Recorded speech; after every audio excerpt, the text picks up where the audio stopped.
Welcome to Story Tales. Please like this video and subscribe to Story Tales. I hope you enjoy the story. Let's begin. The string quartet played softly in the corner of the lakeside venue as Carter Voss stood by the bar, his second whiskey of the night barely touched. His dark blue suit felt constricting despite the perfect tailoring. The party swirled around him, 100 guests celebrating an engagement he had proposed with genuine hope 3 months ago. There he is, the man of the hour. A colleague from work slapped his shoulder. How'd you convince someone like Lena to say yes, you lucky dog? Carter forced a smile. Just got fortunate, I guess. Fortunate? That's like calling winning the lottery a nice surprise. Carter nodded, his eyes finding Lena across the room. She wore a silver dress that caught the light as she laughed with her friends. Her auburn hair cascaded over bare shoulders, and the diamond on her finger flashed with each animated gesture. Beautiful. Captivating. Or so everyone thought. Carter excused himself and moved through the crowd, accepting congratulations with practice nods. The venue had cost him $30,000 for the night, a converted boathouse with glass walls that reflected the Austin skyline across the water. Worth every penny to make Lena happy, he'd thought. There's my brother, the settled man. Brock's voice boomed as he approached, his marine posture unmistakable even in a suit. Never thought I'd see it. That makes 2 of us, Carter said. Brock lowered his voice. You okay? You've got that 1,000-yard stare going. Just taking it all in, Carter replied, forcing animation into his voice. It's a lot. Crowds never were your thing. Brock surveyed the room. Want to step outside? I've got a flask. Later. I should circulate. As Carter moved away, Maya intercepted him, elegant in a simple black dress that contrasted with her usual programmer's uniform of jeans and hoodies. Your tie is crooked, she said, reaching up to straighten it. Very un-Carter-like to miss a detail. It's been a busy day. Maya tilted her head. You realize she's completely out of your league, right? So people keep reminding me. I'm kidding. Her smile faltered. Mostly. But seriously, I've never seen you so invested in someone. Carter felt a twinge of discomfort.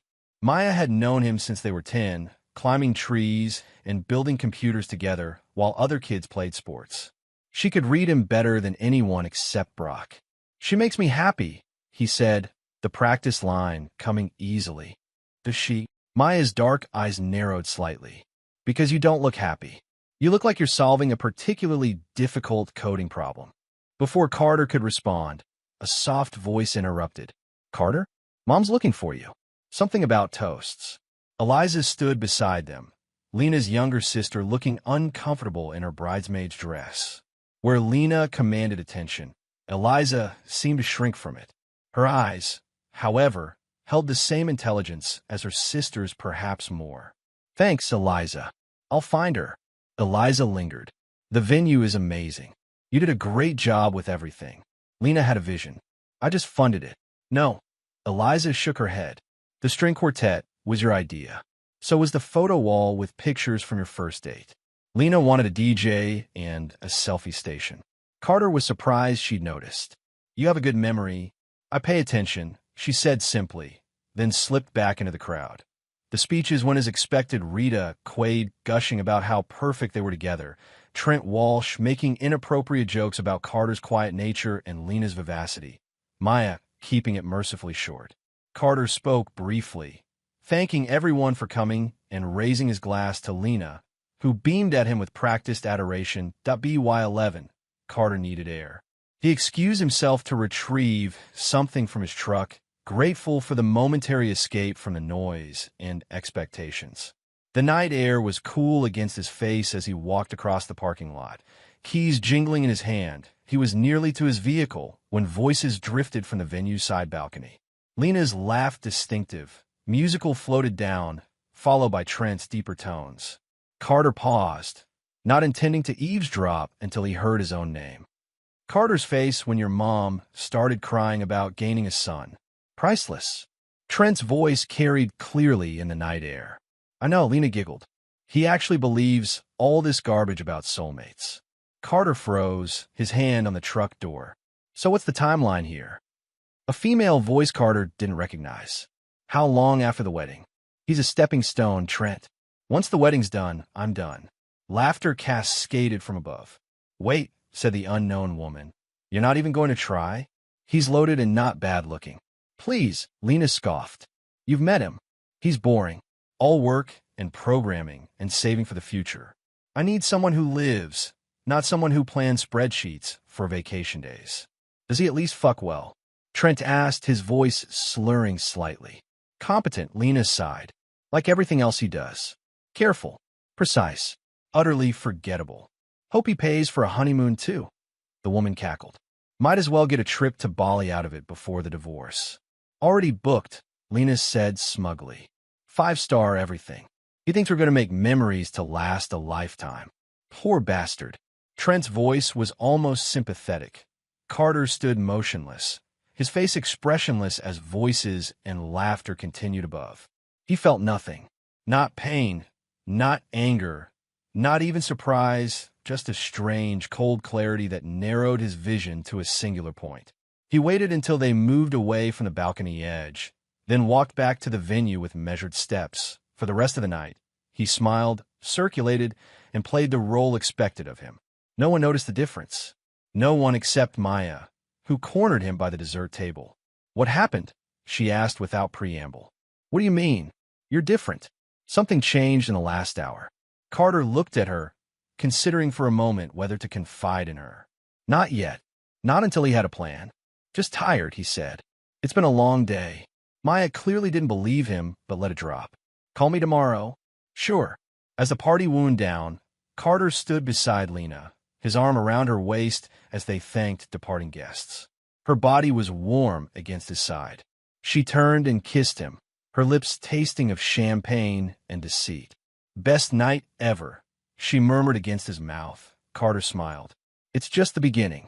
Carter drove home in silence, Lena chattering beside him about who wore what and who said what to whom. He made appropriate noises at appropriate times, a skill he perfected in business meetings with clients who loved to hear themselves talk. You're quiet, she finally said as they pulled into his driveway. Tired? Just processing, he replied. It was a lot to take in. Well, get used to it. The wedding will be 10 times bigger. She yawned. I'm heading to my place. Early meeting tomorrow. Carter nodded. They maintained separate residences, her idea. For the wedding night to be special, she'd insisted. Now he understood the real reason. Drive safely, he said, kissing her cheek. After she left, Carter walked in his house to find Brock sprawled on his couch, tie undone, watching a baseball game on mute. Thought you might need company, Brock said, not looking away from the screen. Also, you have better beer than I do. Carter moved to his liquor cabinet and pulled out a bottle of bourbon. Want something stronger? Brock looked over, instantly alert. What happened? Nothing. Carter poured 2 fingers of bourbon into a glass. Everything. You look like you saw a ghost. Carter settled into the armchair across from Brock, swirling the amber liquid. I saw worse. What does that mean? Carter took a sip, let the burn spread down his throat before speaking. I overheard Lena talking to Trent, and some woman, and I'm a stepping stone. Her words. Once the wedding's done, I'm done. Also her words. Brock's face darkened. That fucking. No, Carter cut him off. Don't what? Don't get pissed that my brother is being used? Don't want to confront that. We let her think she's winning, Carter said evenly, his voice calm. Brock stared at him. What are you saying? I'm saying I'm going to marry her. Just like she plans. That's insane. And then I'm going to make sure she regrets ever thinking she could use me. Brock studied him for a long moment. You're serious. Completely. This isn't you, Carter. You're direct. You fix problems and move on. Carter shook his head. This isn't a coding error I can debug. This is... He paused, searching for the right word. This is a system I need to understand before I reconstruct it. In English, she wants to play a game. I'm going to play it better. Brock leaned forward. Revenge isn't healthy, Carter. Neither is being someone's stepping stone. Carter's voice remained steady. Are you with me or not? Brock sighed. You know I am. Always have been. Always will be. He reached for his brother's bourbon and took a swig directly from the bottle. So what's the plan? I don't know yet, Carter admitted. But I will. Over the next 3 weeks, Carter became the model fiancé. He attended cake tastings with enthusiasm, offered thoughtful opinions on flower arrangements, and nodded agreeably at Rita Quaid's increasingly elaborate suggestions for the ceremony. He also began systematically securing his financial position. "I've updated my will," he told his attorney over lunch. "I want to make sure it's airtight. Getting married will automatically change certain aspects," the attorney began. "That's why I'm here now," Carter interrupted. "I want specific provisions in place before the wedding." In his home office that night, Carter methodically transferred assets into accounts Lena knew nothing about. Not hidden, he wasn't doing anything illegal, just separated. The joint account they'd opened remained, but he ensured it contained exactly what was reasonable for wedding expenses and no more. Every vendor contract came through him personally. He paid directly, kept meticulous records, and made certain Lena's name appeared nowhere on financial documents. She didn't notice. She was too busy enjoying the role of bride-to-be, posting daily updates on social media and delighting in the envious comment from friends. 10 days after the engagement party, Carter texted Maya, "Need your help. Time to code some chaos." She responded immediately, "Your place or mine?" "Mine. Bring overnight gear. This might take a while." Maya arrived an hour later, laptop bag over one shoulder, overnight duffel over the other. Her expression was serious as Carter let her in. "You going to tell me what's going on?" she asked, dropping her bags in his foyer. Carter led her to his kitchen, where he'd set up multiple monitors on the island counter. "I need a custom tracking system. Something that looks like a fintech platform, but actually monitors transaction attempts." Maya studied the screens, then looked at him. "That's borderline illegal. What are you really doing?" "Protecting myself." "From what?" Carter hesitated, then decided she needed to know. "Lena is planning to leave me after the wedding. I overheard her at the engagement party." Maya's eyes widened. "What exactly did she say?" Carter repeated the conversation verbatim. Maya listened without interrupting, her expression hardening with each word. "That manipulative little..." She broke off, taking a deep breath. "Okay, so you want to track if she tries to move money before the wedding?" "Exactly. I need to know if she attempts to transfer funds, access accounts, or make unusual purchases. I suspect she might try to siphon off wedding money." Maya nodded slowly. "We can build something that looks like a legitimate investment tracker for wedding expenses. It would actually trace attempts to access linked accounts." "How long?" 3 days. Maybe 4. She pulled up a chair and opened her laptop. "What's the endgame here, Carter?" "Justice." "That's not specific enough." Carter's face remained impassive.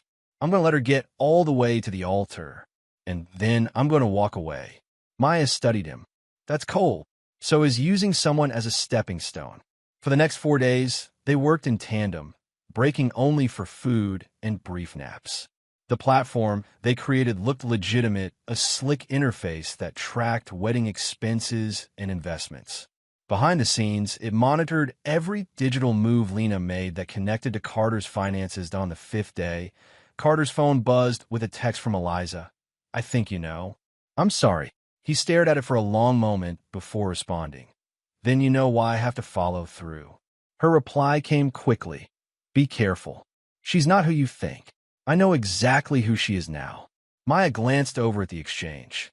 "Eliza knows." "Apparently. Can you trust her?" Carter considered this. "Yes.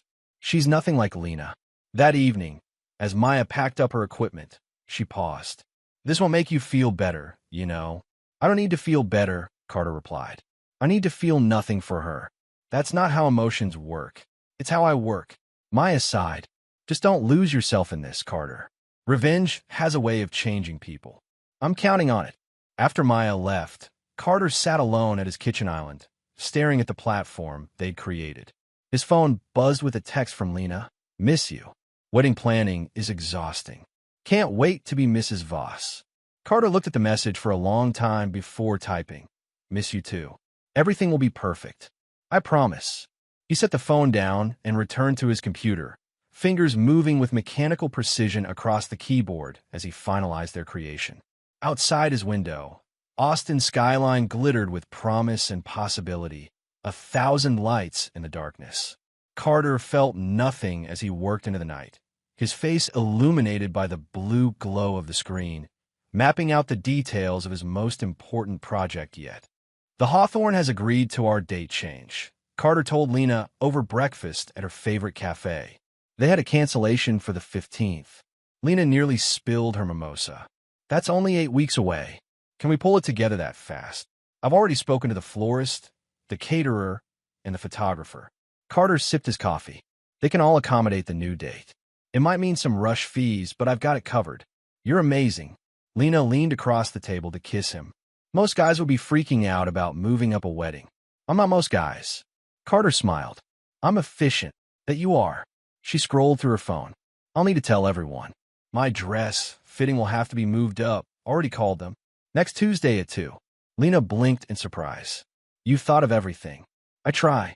What Carter didn't mention was that accelerating the wedding date served his purposes. Less time for Lena to potentially discover his preparations. Less time for him to reconsider his plan. Have you given any thought to our finances after the wedding? He asked casually. Joint accounts, investments, that sort of thing. God, you're such an engineer. Lena laughed. Always planning. We can figure that out after the honeymoon. I've actually set up a tracking system for our wedding expenses, Carter said, pulling out his tablet and opening the platform Maya had built. It might be useful for us going forward. Lena glanced at it with minimal interest. Looks complicated. It's simple, actually. It shows where money is going, tracks investments, manages accounts all in one place. If you say so. She pushed the tablet back toward him. You handle the boring money stuff. I trust you completely. Carter nodded, tucking the tablet away. Of course. Later that day, in his office, Carter received an alert from the platform. Lena had accessed it using the login credentials he provided. She'd spent 15 minutes examining the interface, exploring what appeared to be their joint finances. Curious, are we? He murmured to himself, tracking her digital footprints through the system. His phone buzzed with a text from Maya. She took the bait. What now? Now we wait. He typed back. She'll make a move eventually. 3 days later, Carter was working late when Eliza called. Unusual, she typically texted. Hello, he answered. Carter. Her voice was hushed. Are you alone? Yes. What's wrong? I overheard Lena and Trent talking at Mom's house.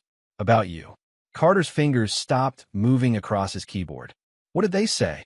Lena was telling him how gullible you are, how you're handling all the wedding expenses yourself, and how she's going to. Eliza trailed off. How she's going to what, Eliza? How she's going to cash out after the wedding. Those were her words. Carter closed his eyes briefly. Thank you for telling me. What are you going to do? What I have to. Silence stretched between them. I'm worried about you, Eliza finally said. This feels wrong. I'm fine. No, you're not. I've known you for 3 years, Carter. You're shutting down, becoming someone else. Maybe I am, he acknowledged. Maybe I need to be. Eliza hesitated. Just remember who you really are when this is over. After they hung up, Carter sat motionless in his ergonomic chair, staring at the code on his screen without seeing it. Who was he really? The quiet, methodical engineer who believed in order and fairness? Or this new version of himself, calculating and cold? His computer pinged with an alert. Lena had just tried to access the account information for the venue payment. The system had recorded her attempt while blocking actual access. Right on schedule, Carter murmured. The game had begun. A family brunch seems like a lovely idea. Rita Quaid gushed over the phone when Carter suggested it. I'll invite Trent too, he's practically family. Perfect, Carter replied, his voice warm. I've reserved the private room at Whitfield's for Sunday at 11. Sunday arrived with perfect spring weather. Carter arrived early to ensure everything was arranged as he'd specified a round table to facilitate conversation, mimosas ready to be served, and a folder placed discreetly at his seat. Rita arrived first, air-kissing his cheeks. Carter, darling, this place is divine. Only the best for family, he replied smoothly. Lena and Trent arrived together, laughing about something as they entered. Carter noted the way Lena's smile faltered slightly when she saw him already there. Babe, she recovered quickly, crossing to kiss him. I thought we were meeting here. I wanted to make sure everything was perfect, Carter said, pulling out her chair. Eliza slipped in last, quietly taking the remaining seat between Carter and Rita. She looked pale, her eyes moving nervously between Carter and Lena. So, Rita raised her mimosa after they'd ordered. To the happy couple and their future. They clinked glasses. Carter sipped his orange juice. He'd requested no champagne in his and watched Lena over the rim. She was radiant in a blue dress that matched her eyes, playing the part of adoring fiancée flawlessly. Actually, Carter set down his glass. I wanted to discuss something important while we're all together. Lena's eyes snapped to his, suddenly alert. What's that, honey? Carter reached for the folder beside him. I've been thinking about our future security, about protecting both of us. Rita frowned. What do you mean, protecting? A prenuptial agreement. Carter slid the document from the folder. Standard practice these days, especially given my company's recent valuation. The table went silent. Trent's eyebrows shot up. Eliza studied her plate intently. A prenup? Lena's voice was brittle. You don't trust me? Of course I do. Carter reached for her hand. This protects you as much as me. If anything happened to me, this ensures you're taken care of exactly as I intend. I don't think. Rita began. It's for protection. Carter interrupted smoothly. If there's nothing to worry about, it won't matter. Lena's eyes darted to Trent, who gave an almost imperceptible shrug. Can I review it first? She asked, her voice honey-sweet again. With a lawyer? Absolutely. Carter nodded. Take all the time you need. The wedding's still weeks away. What specifically does it cover? Trent asked, reaching for the document. Carter slid it toward him. The usual. Assets brought into the marriage remain separate property. Anything acquired during the marriage is joint. Provisions for division in case of dissolution. Dissolution, Rita repeated distastefully. Such an ugly word when we're celebrating love. It's just legal terminology, Carter assured her. There's also a clause about fraudulent intent that's fairly standard. Fraudulent intent. Lena's voice sharpened. If either party enters the marriage with the explicit intention of divorce for financial gain, Carter explained, watching her face. Just boilerplate language. Lena laughed, a touch too brightly. Well, that certainly doesn't apply to us. Then there's no problem signing it, Carter said mildly. The rest of brunch passed in strained conversation. Carter maintained his calm demeanor, discussing wedding details and answering Rita's increasingly pointed questions about his family background with practiced as they were leaving. Lena pulled him aside in the restaurant's elegant foyer. Why didn't you mention this before? She hissed. You blindsided me. It was a recent recommendation from my financial advisor. Carter lied smoothly. Given the company's growth, he felt it was prudent. It makes me feel like you don't trust me. Carter brushed a strand of hair from her face, a gesture that once would have been tender. Now, it was merely performance. I trust you completely, he said, but I also believe in being thorough. 3 days later, Lena signed the prenup in his attorney's office, her signature flowing across the page with confident strokes. She'd had it reviewed by her own lawyer, who'd pronounced it fair, if somewhat detailed. What she didn't know what her lawyer had missed was the specific wording of the fraudulent intent clause that Carter and his attorney had crafted. It would prove critical later. That evening, Brock stopped by Carter's house with a six-pack of beer. How'd it go? He asked, settling onto the couch. She signed it. No resistance. Some, Carter admitted.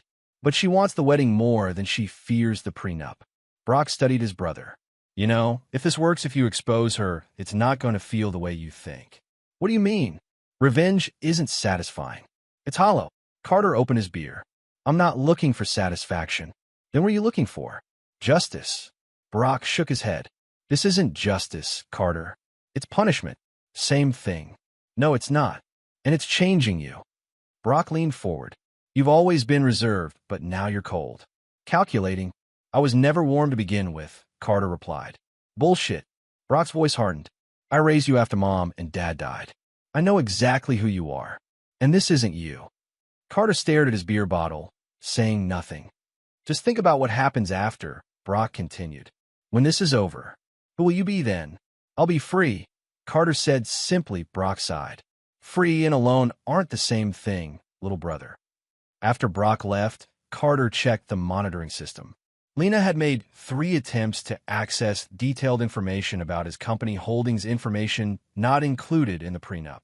Each attempt had been logged, tracked, and blocked. That he smiled coldly. Everything was proceeding exactly as he'd anticipated. As the wedding date drew closer, Carter systematically built Lena's confidence in their relationship. He arranged surprise photo shoots for the wedding website, giving her opportunities to pose and share images on social media. He presented her with an engagement gift, a platinum bracelet with diamonds embedded in the links. "It's beautiful," she gasped as he clasped it around her wrist. "Must have cost a fortune." "You're worth it," he said, watching her admire how it caught the light. She didn't notice the microscopic recording device embedded in the clasp, activated by a simple press sequence. Maya's contact and security systems had provided it. "Completely legal for personal security," she'd assured him. Carter also finalized their honeymoon arrangements, a luxury villa in Bali with private butler service, beachfront access, and a plunge pool overlooking the ocean. He made sure Lena saw the confirmations, the eye-watering total, and the non-refundable notation on the booking. "This is incredible," she breathed, scrolling through images of their accommodation. 2 weeks in paradise. 3, Carter corrected. "I extended it. We deserve a proper start to our marriage." Lena threw her arms around him. "You're too good to me." "I try to be," he replied, returning her embrace while pressing the activation sequence on her bracelet. That night, after dropping Lena at her apartment, Carter drove to a quiet spot overlooking the city and played back the recording. Most of it was mundane, Lena's expressions of delight, their conversation about the honeymoon. Then came the moment after he'd stepped away to take a work call. Lena had immediately phoned Trent. "The honeymoon is booked.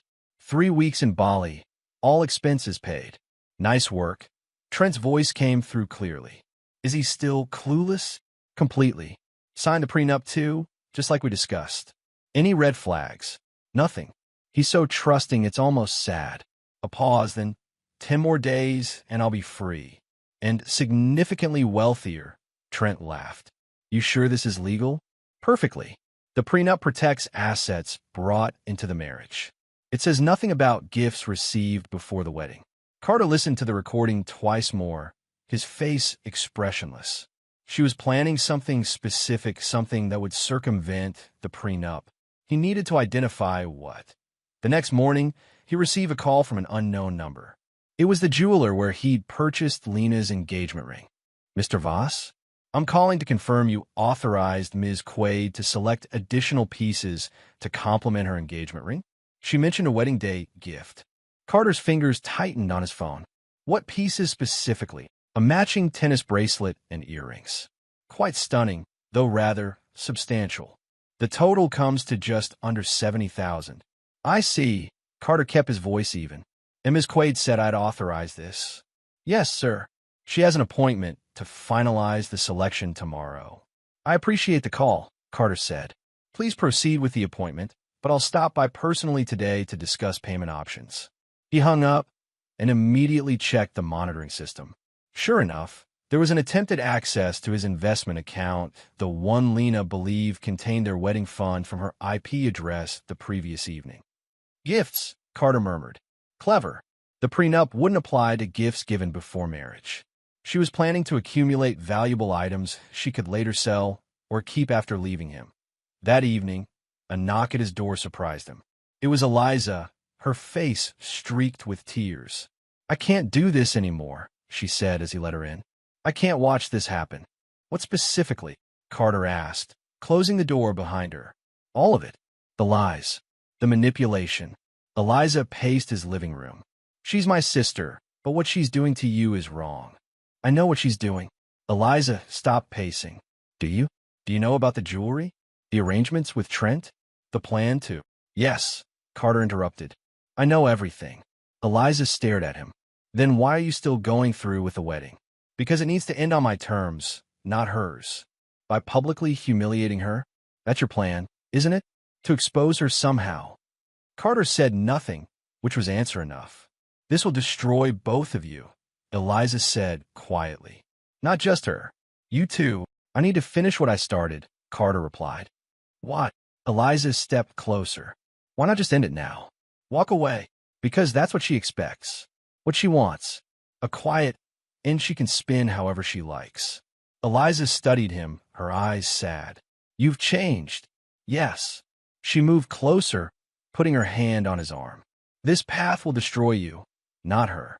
She'll bounce back. She always does. But you're burning parts of yourself to make this happen. Carter looked down at her hand, but didn't move away. I'm doing what's necessary. No, you're doing what's vengeful. Eliza's voice was soft but firm. There's a difference. She moved suddenly, wrapping her arms around him in a tight hug.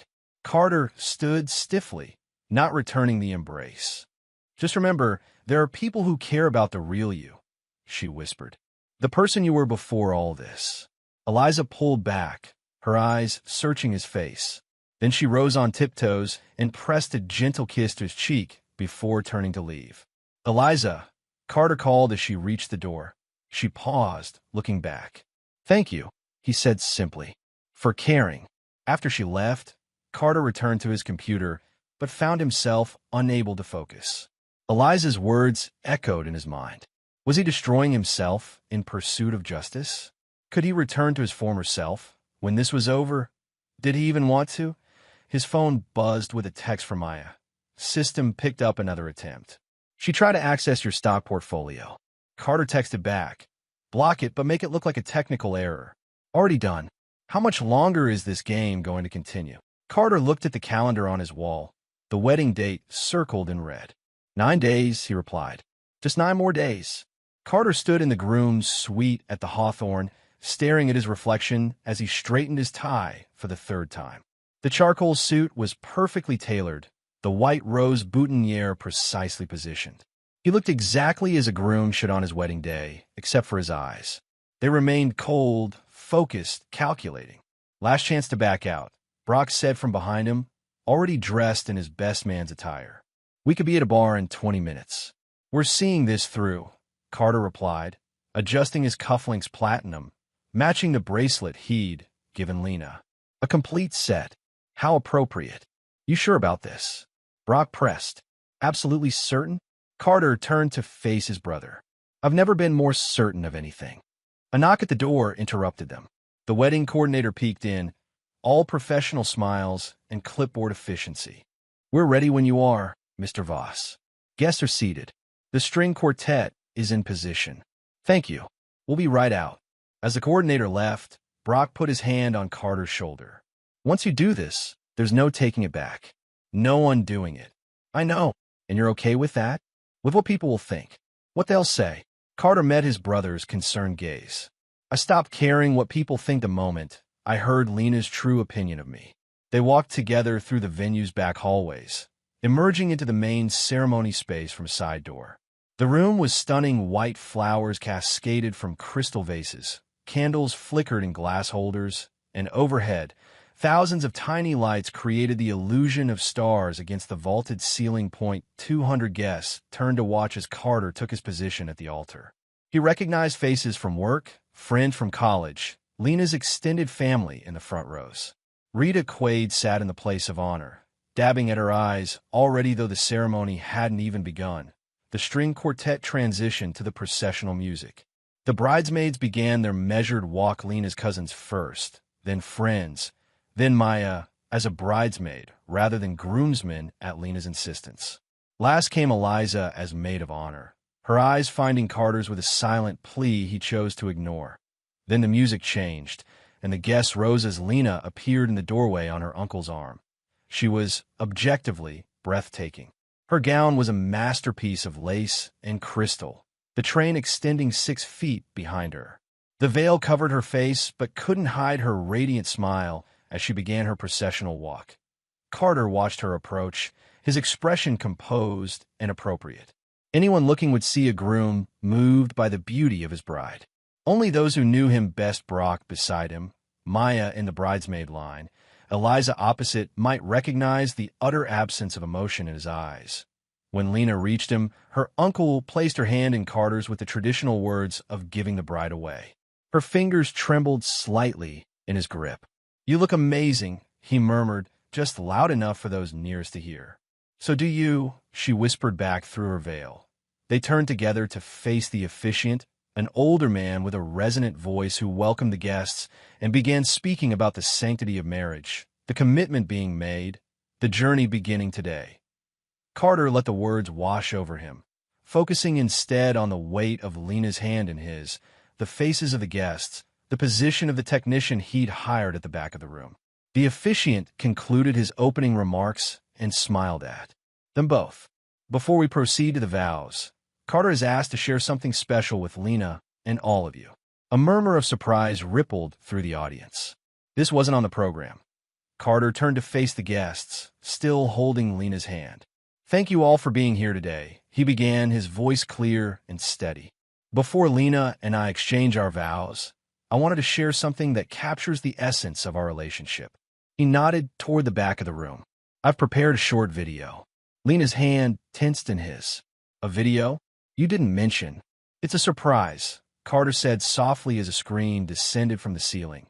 The lights dimmed slightly as the projection system hummed to life. The screen remained black for a moment, then illuminated with the image of the engagement party balcony, shot from below. The audio came through with perfect clarity. "Carter's face when your mom started crying about gaining a son. Priceless. I know. He actually believes all this garbage about soulmates." Lena's hand jerked out of Carter's as her own voice filled the room. "So what's the timeline here? How long after the wedding?" "He's a stepping stone, Trent. Once the wedding's done, I'm done." The laughter from the recording echoed through the now silent room.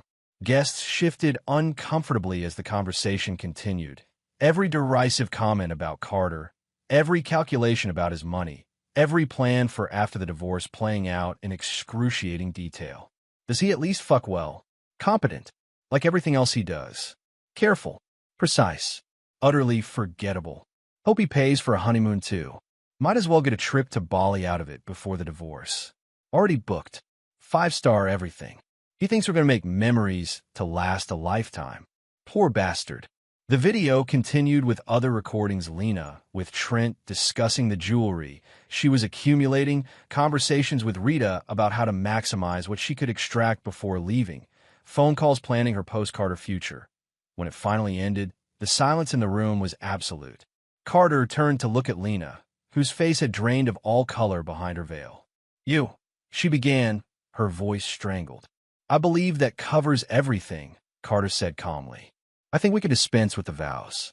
He turned and walked down the aisle, his steps measured and unhurried. The guests sat frozen, many with mouths open in shock. Rita had collapsed against her chair, fanning herself frantically.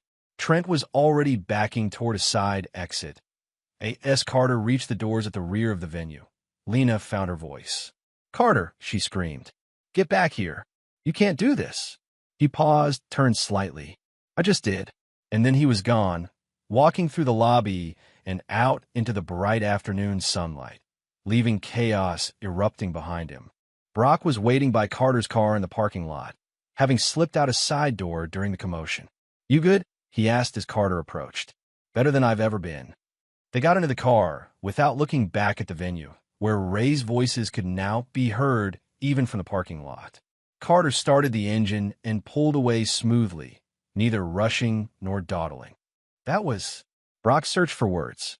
"Comprehensive. I wanted to be thorough." They drove in silence for several minutes, the air conditioning humming softly. "What now?"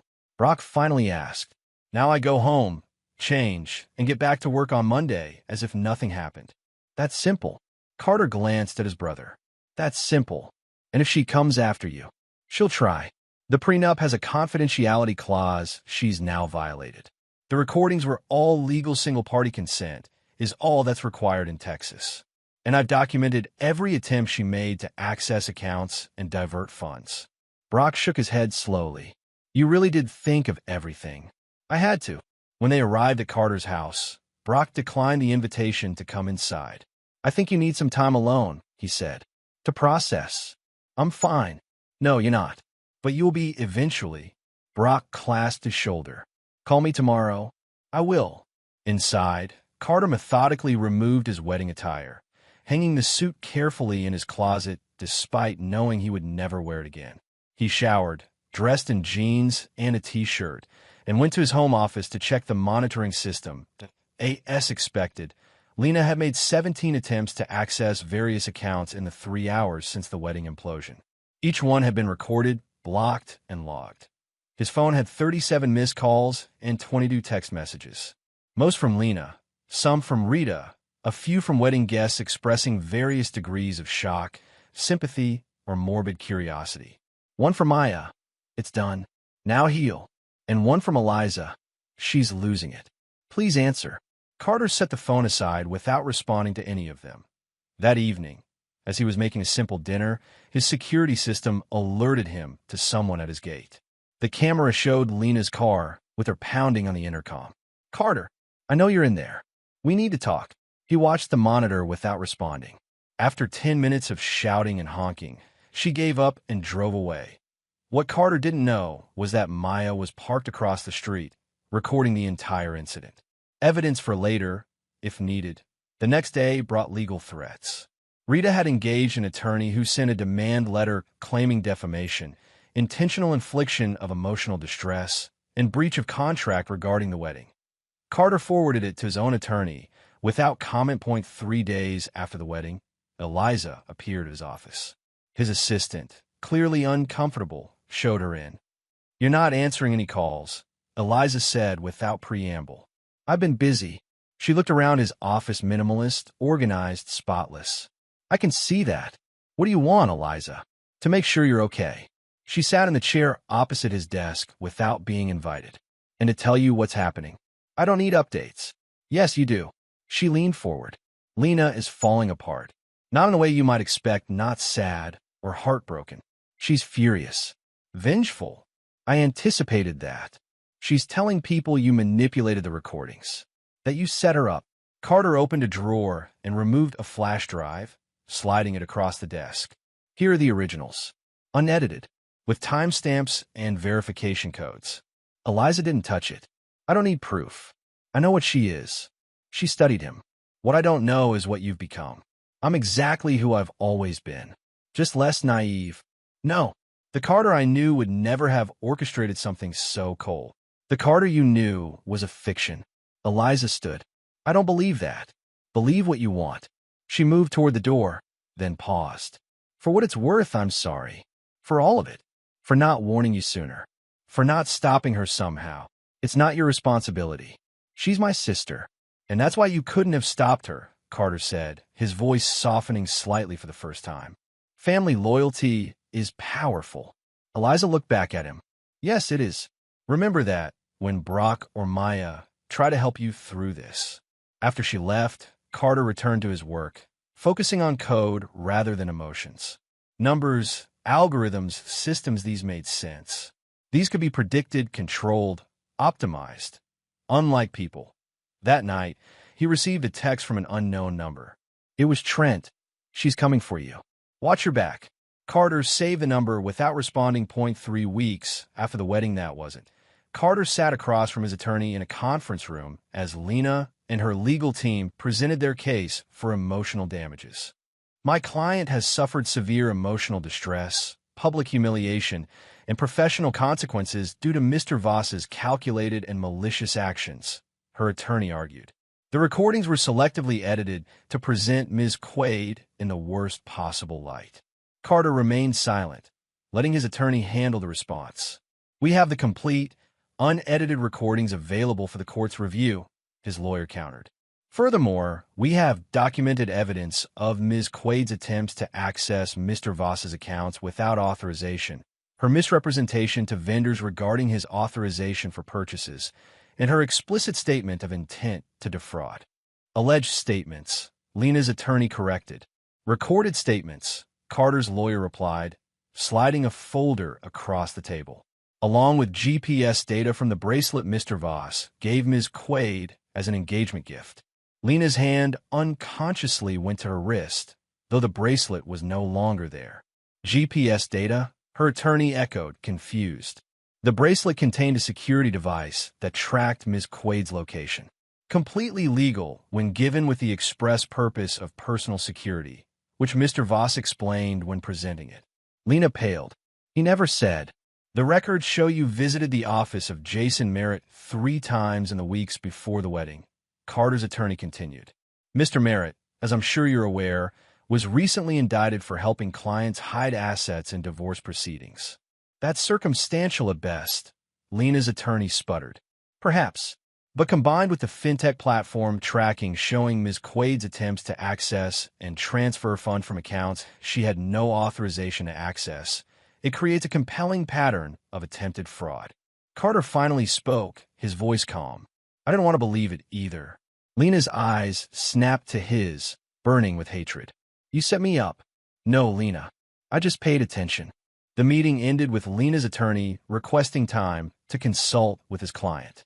As they filed out, Carter remained seated, making notes on his tablet. That went better than expected, his attorney said when they were alone. They'll drop the case, Carter predicted. The prenup's fraudulent intent clause is ironclad, and we have more than enough evidence to trigger it. Agreed. But she might try other avenues. Let her. The next day, Carter's prediction proved correct. Lena's attorney formally withdrew her complaint and proposed a mutual non-disclosure agreement. Carter declined.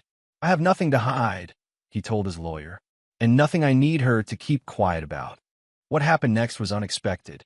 Carter's attorney, with his authorization, released the evidence of Lena's attempted fraud to counter the narrative she'd been spreading about the wedding.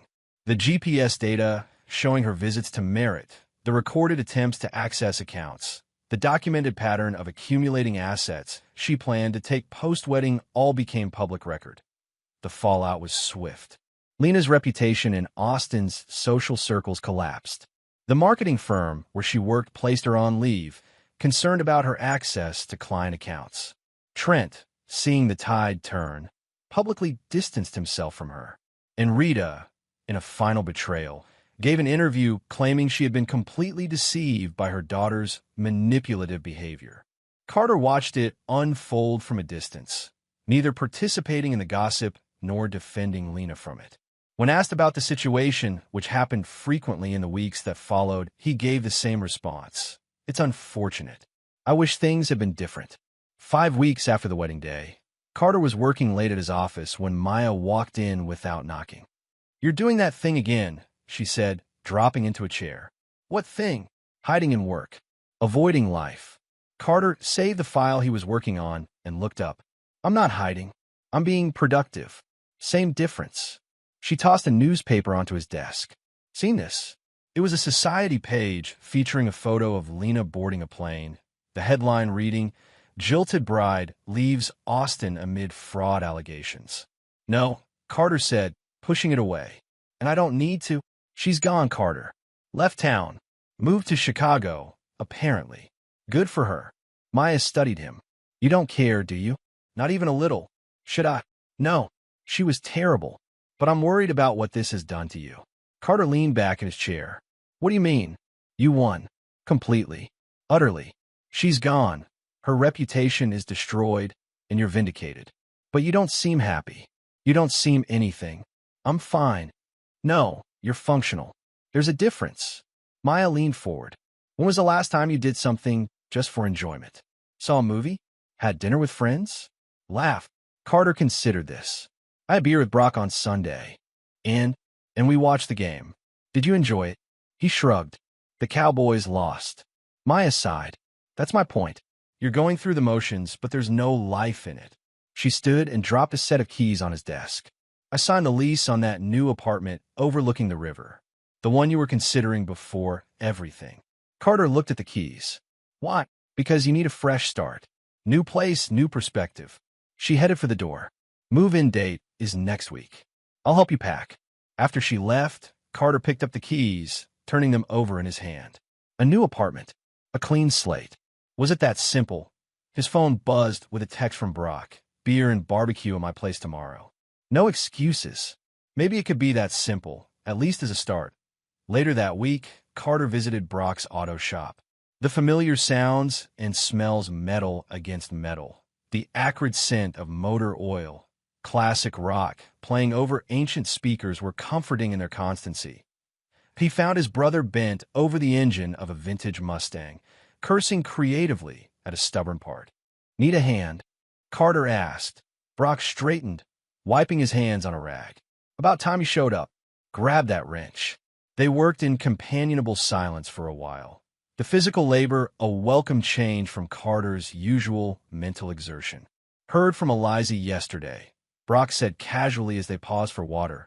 Carter stiffened slightly. "How is she?" "Good. Started a new job at that literacy nonprofit. Seems happy." Brock gave him a sidelong glance. "Asked about you." "What did you tell her?" "The truth. That you're functioning but not living." Carter frowned. "You and Maya need to coordinate your lectures better." "Not a lecture. An observation." Brock leaned against the workbench. "You got your revenge. It was thorough, methodical, and complete." "Very you. Your point." "My point is, it's over. Time to move on." "I'm moving on. New apartment next week." "That's changing locations, not moving on." Brock tossed him the rag. "Moving on means letting go of the cold, calculating version of yourself you became. Finding your way back to who you really are."